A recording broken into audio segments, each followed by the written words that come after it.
So where the studio started, it probably was the germ of an idea that Gary and I had talked about for years. Gary eventually met up with Ben. There was Ben Heimers, who used to work with me in the incubation team at Lionhead.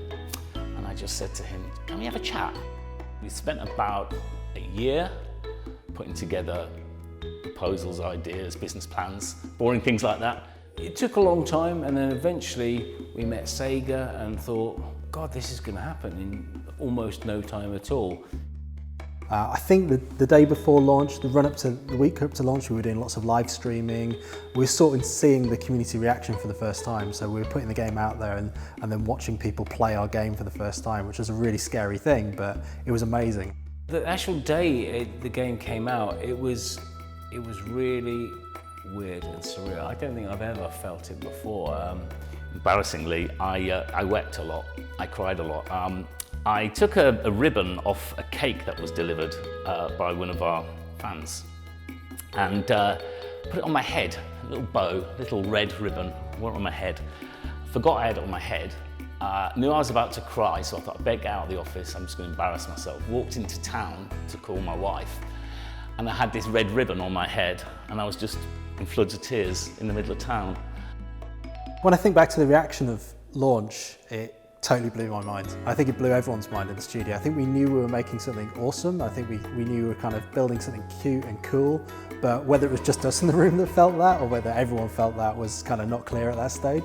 I just got obsessed by watching people playing the game, streaming the game. It was like a weird new experience for me. This new world of streamers and content creators was, it was amazing to actually watch people playing it on the TV. So we had it on in the office, and just seeing people reacting to this and that and enjoying it was absolutely amazing.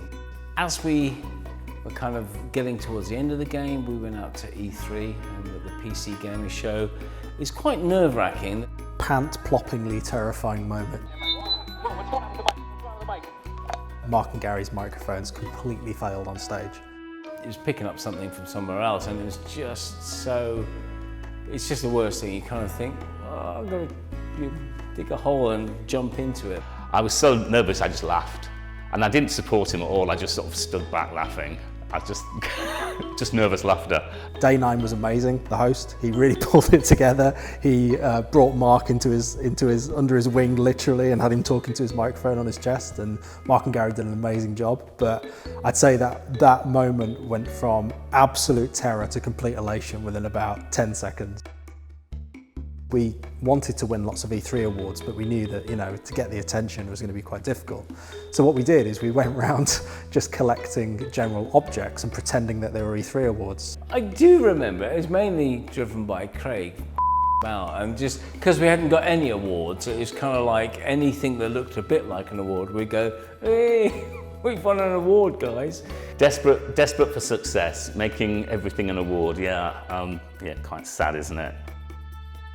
So I just want to say massive thank you to all of our players. It's been an amazing journey over the last 2 years. We've had a great time. Can't wait to see where we go next. Just like to thank the community for supporting us since we launched the game 2 years ago. Thanks for staying with us.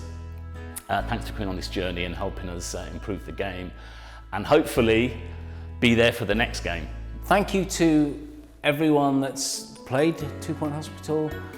Everyone that's fed in an idea or given us some feedback. It's been an amazing 2 years for us, and I think, we love you. I mean, thank you. If you've ever stuck with the credits, the very last words of the credits are, we love you, and we do. What's next?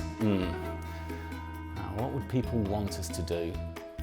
I don't think we should do what people absolutely want us to do all the time. I think it's good to surprise people with things that they can't imagine us doing, I guess. It's not a movie studio, and it's not a theme park. What's next? Magic.